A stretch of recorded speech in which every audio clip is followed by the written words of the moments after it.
Moi sinä, tervetuloa Vertaiset podin pariin.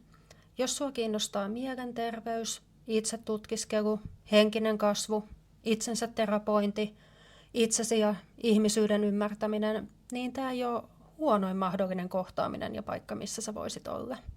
Mä olen Nina ja mä kutsun sut mukaan ihmisyyteen, vertaisena ja aivan yhtä pihalla. Kanssa kulkijanasi, vertaisenasi toimii Nina, mielenterveyden koulutettu kokemusasiantuntija. Nykyään myös henkinen matkaaja ja mä olen ihan matkani alussa. Ja mitä mä tarkoitan tällä? Eli miksi mä oon tämän kanavan luonut? Mä oon kärsinyt traumataustasta ja mielenterveyden haasteista koko elämäni.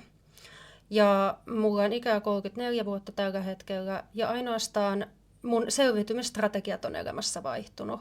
Mä oon juossut itseäni karkuun ihmissuhteisiin, jossain vaiheessa suorittamisen ja työhön, ja myös nuoremmalla minällä 20 aikoihin, niin myös päihteet on ollut iso osa mun nuoremman minän elämää. Mä koen, että mä oon melkein kaikki mahdolliset virheet elämässäni tehnyt, ja tästä tulee tämä koulutettu kokemusasiantuntijuus ja vertaisuus.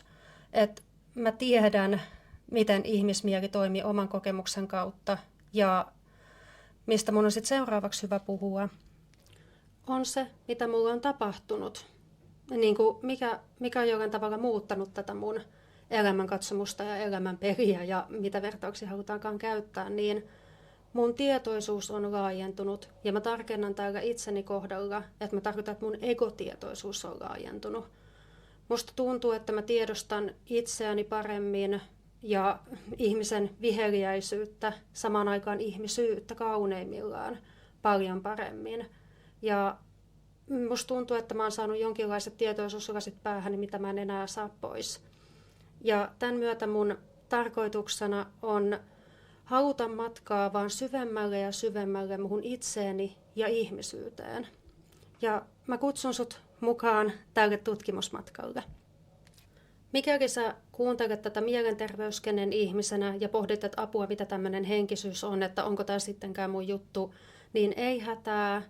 Jokainen ihminen voi tulla tietoisemmaksi ja tätä myötä se henkisyys tapahtuu itsessään. Ihan sama, mikä niin sanotusti maailmankatsomus on. Mutta tämä on kaikille mahdollista.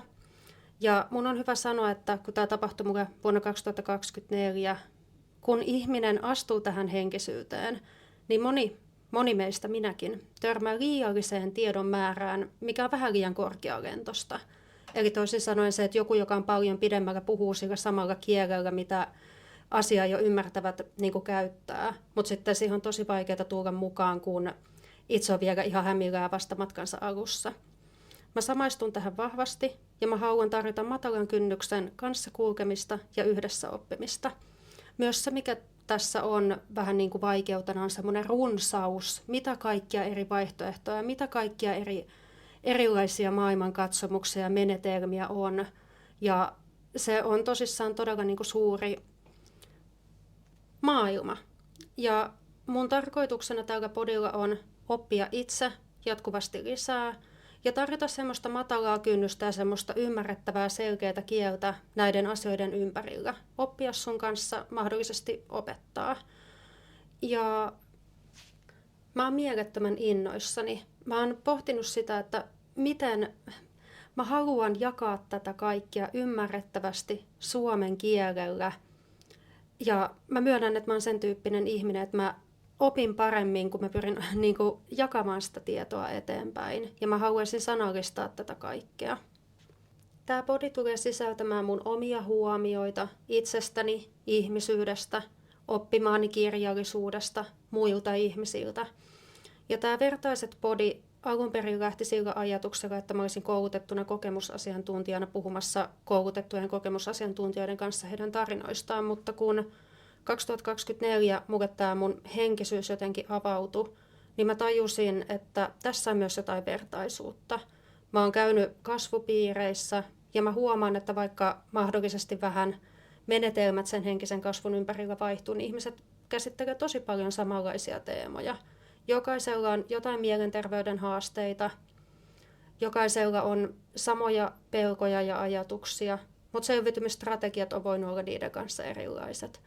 Ja mä luotan siihen ja tiedän sen oman kokemuksen kautta, että mitä enemmän meillä on halua tehdä meidän omaa työtä, kerätä tietotaitoa, että me ymmärretään paremmin itsemme ulkopuolelta asioita, monesti myös itseämme paremmin ulkopuolelta, niin se on mun mielestä se suurin, upein väylä, millä tavalla me voidaan voida paremmin meidän elämässä. Meidän ei tarvitse valaistua, mutta me voidaan paremmin, mitä tiedostavempia me ollaan. Ja tämän takia tämä podi luotiin. Kiitoksia sulle ja tervetuloa mukaan.